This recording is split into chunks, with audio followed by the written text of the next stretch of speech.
This is just a quick, unscripted rundown of kind of what I want to start covering once I get a proper setup and can get my YouTube channel to come off or to come up well. Once we can get other people in and whatnot, kind of like the idea with the podcast. And seeing as there's current news going around in the wrestling world about Zelina Vega's firing, I feel like now is a good time to kind of put something out there, or at least put my take on it. Personally, I feel like they shouldn't be held to that whole "we own your real name" to bullshit, because that's just bullshit. That's all it is. It's just the company trying to make an extra buck to start their own streaming service and have them come in under it. And to my knowledge, which, like I said, I don't have anything prepared for this video. I don't know exactly. This is just going to be a tangent. To my knowledge, Vega wasn't using her ring name or anything on her OnlyFans or on her Twitch account, and her OnlyFans was just for cosplay. It wasn't nudity or anything like that. There's more than just adult content on OnlyFans. People use it to shop around their cosplays or other stuff. It's predominantly known for women that decide to go on there and use it for some sort of sex work, but that's not what she was using it for. I find it to be rather distasteful that they fired her just right out the bat without any warning, while you have others that are also doing the same thing she is, like Paige, which I'm assuming we're going to hear something. This video might be dated by tomorrow.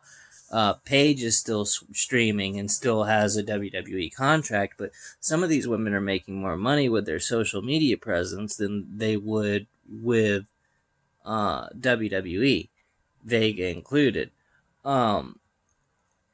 So when you're looking at it that way, and the company's wanting to come in and say, hey, let us control this, so you can't keep the basically free flowing what's the word I'm looking for? You can't keep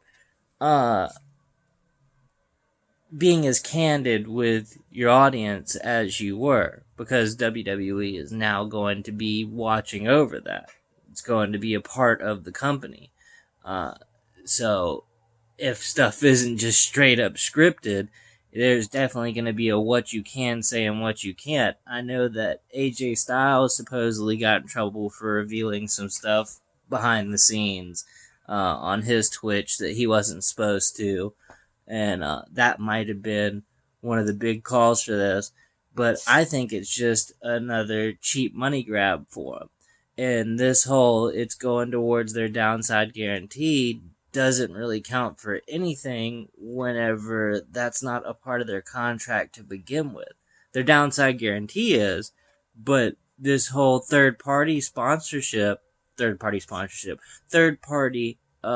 income, that's part of being an independent contractor. They can't run the con circuits right now like they usually do. They can't run meet and greets like they usually do, even though I heard that WWE is supposedly starting virtual meet and greets, which I guess is going to be one of their new rollouts with this thing.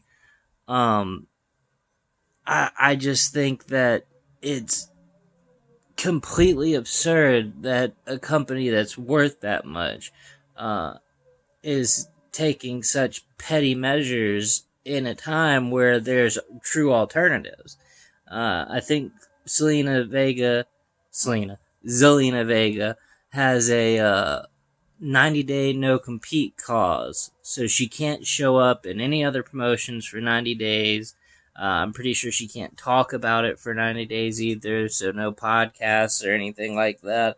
But I would not be surprised to see her pop up in AEW whenever this 90 days is done, or even Impact. Impact is starting to get a good rollout of stars that have been mishandled with WWE, and every single time these people get released, you hear the same story. There's too much micromanagement going on. There's sometimes chaos right before the show because they're rewriting stuff or writing stuff as the show's going on. And it just seems like a very toxic work environment there. Now, on top of that, they want to take this little jab at them by saying, no, you can't go play video games online under your real name. We own your real name. And frankly, I don't think that they do. I think that that is just them bluffing. I think that they can terminate them, as we've seen, because they can do it without any notice. And I think that's another thing that's really messed up with their contracts, is the fact that they can let you go for anything whatsoever, but if you want out of your contract, it takes basically an act of God, with Vince McMahon basically being God in this situation, to get this done, to get out of your contract.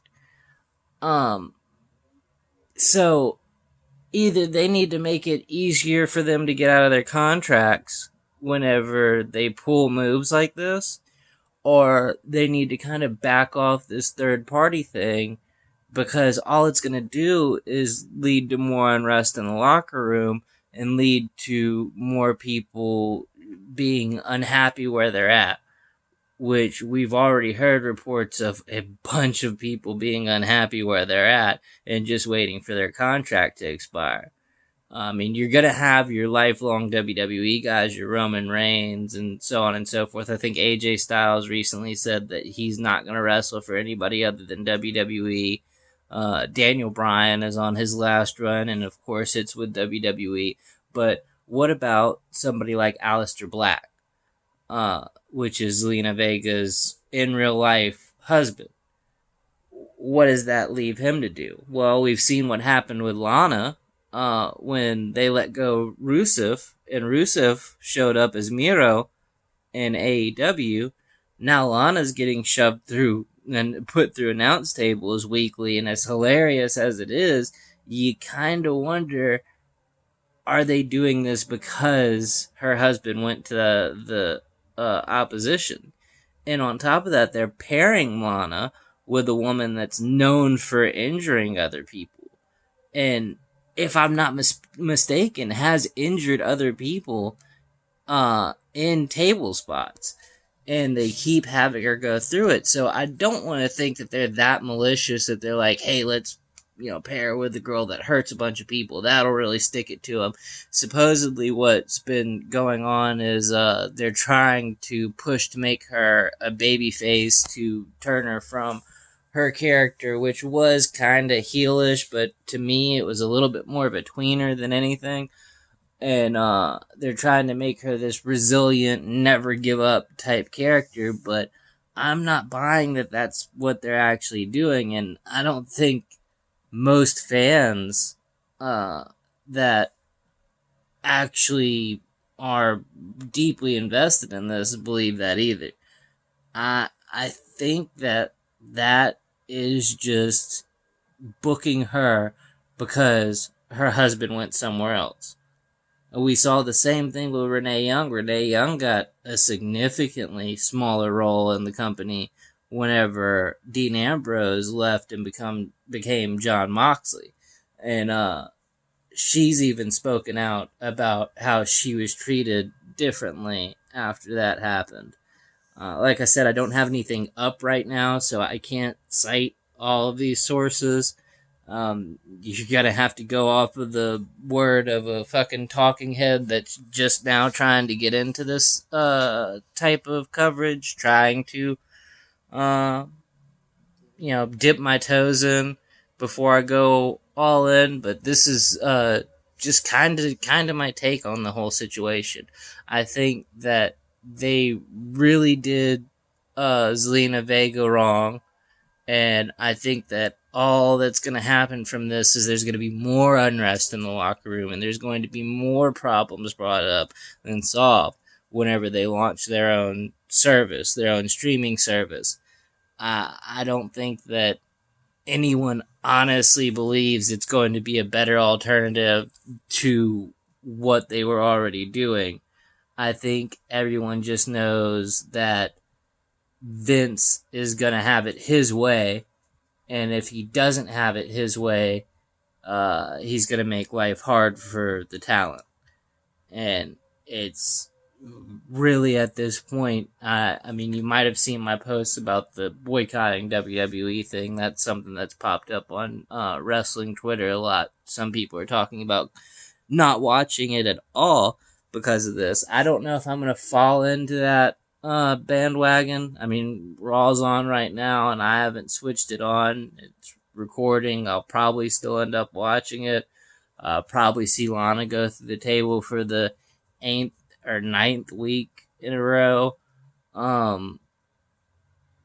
But yeah, I mean, that's pretty much my whole take on this whole third party thing, and especially how they did Vega. I think there needs to be some sort of unionization that the wrestlers can get into, similar to SAG or something like that, so that way they have some rights and some way to fight back against something like this, because right now they have absolutely nothing they can do if they get future endeavored over some bullshit. And with that, I'm gonna sign out. Good night, good luck, bang.